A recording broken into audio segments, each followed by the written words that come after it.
Hi, I'm Andy Smith. In this video we are going to be talking about the 5 ways to profit from your book sales. There are just 5 ways to profit from book sales. One is to sell more books, pretty obvious. Obviously, to sell more books, find more customers. Average sales of any book is 3,000 units during its lifetime of the book. That'd be about 3 to 5 years. At $1 a time, that doesn't make it a profitable exercise in many cases. It can be greatly helped if you find a publisher, but that causes challenges and delays in its own right. With a publisher, it usually takes 2.5 years to get your book out there and fitted into their schedule. You're wasting 2 years of possible sales if you don't publish it yourself. Boosting awareness on social media, advertising on the Amazon platform, Facebook as well. Amazon's much better because you're talking to people who are actually buying and then they keep repeating it. They've got a great little algorithm ticking along in their background there.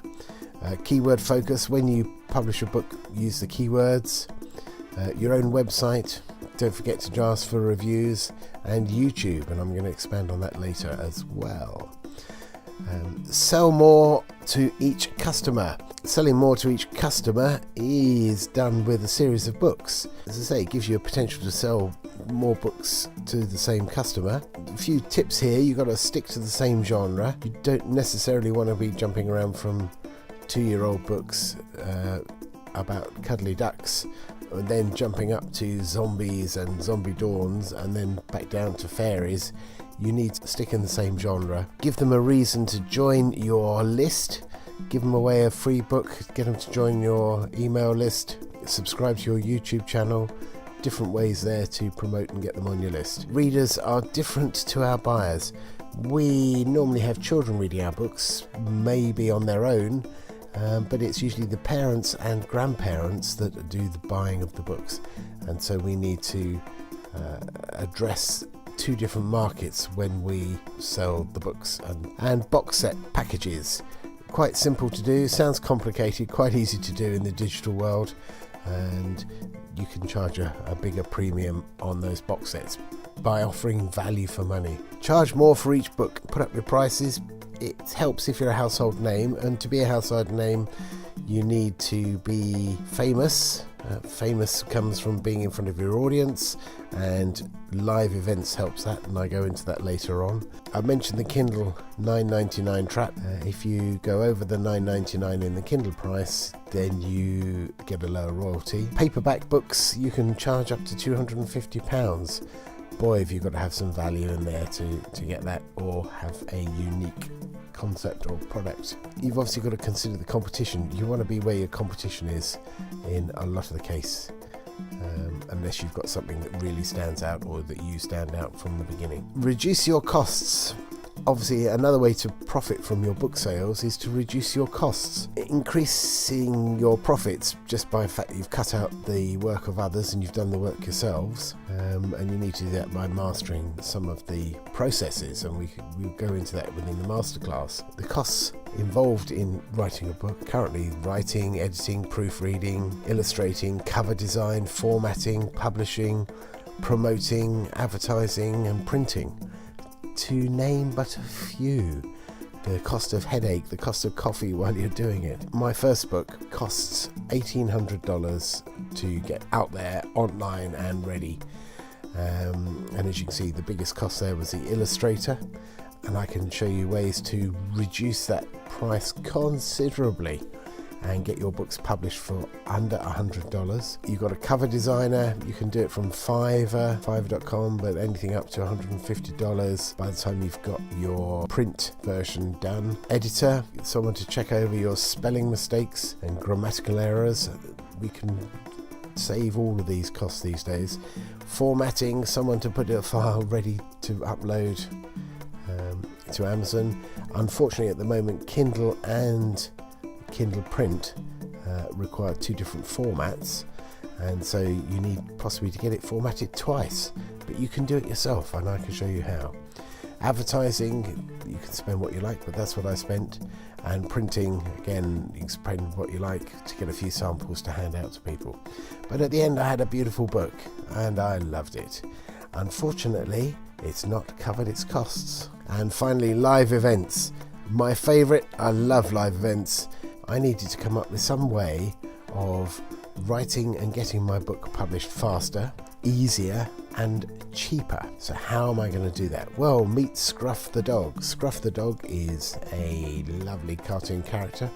I've actually had him illustrated for my own use, but there are other ways around that, and I'll explain later how we can save money on the illustration even more. But I've been able to produce there's 5 books there. Actually, in fact, at the time of me recording this, we're 7 books, 8 being launched next week, with an aim to be up to 100 books within the series. 50 by the end of next year and 50 the year after. That's releasing 1 book a week for the next 2 years. Once you get into the system and the routine and use a process, you can crank out these books at a rate of knots. And each of those books has cost me under $100 a book. By using free tools such as Canva, a magic tool, Kindle Books Creator for the formatting, Kindle templates for the to get the format right on your book, Grammarly, a free grammar software. You can run your books through those before you print them, just to make sure you haven't made any big boo-boobs. iMovie, or whatever your free movie software for creating YouTube videos, and basic image manipulation software where you can create PNGs files for your images and cartoons. And of course, I've had to use a few paid tools and services.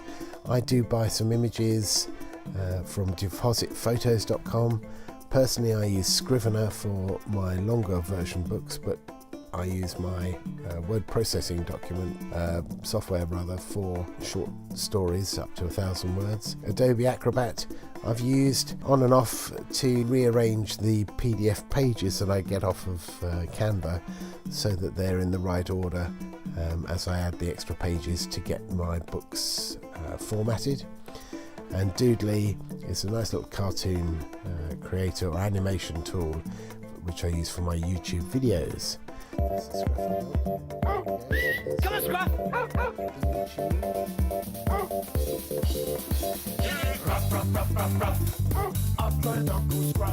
He is used in my YouTube videos and on the YouTube channel so that I can support the book sales as I take it further and the process grows, which is what this masterclass video that we're coming to will teach you how to do all of this so that you can build your own side hustle, your own additional revenue streams to cover your financial needs for when you're unable to work or retire, or just to build that extra $500 a month that you're looking for, and so you can pay off your credit cards, etc., etc.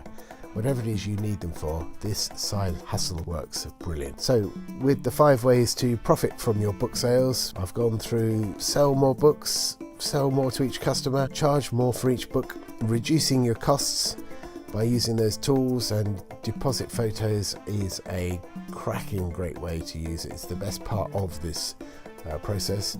And finally, live events.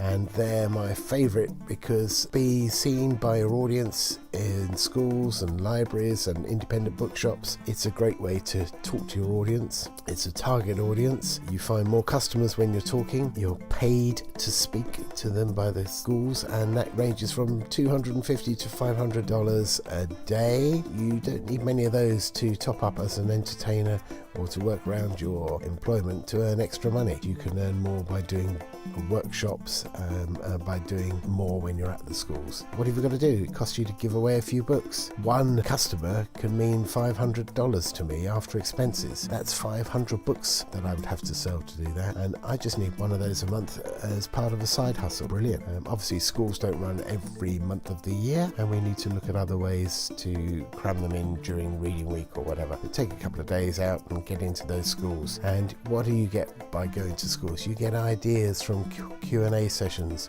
so that you can write more books. You get feedback.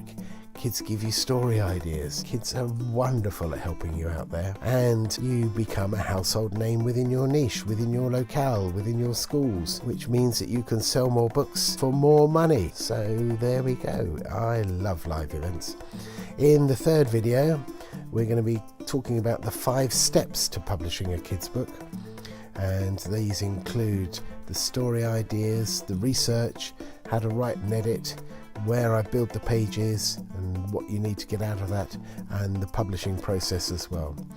And we'll be talking about the story mountain, the story ideas coming from hobbies, life experiences, etc. I look forward to seeing you in the next video.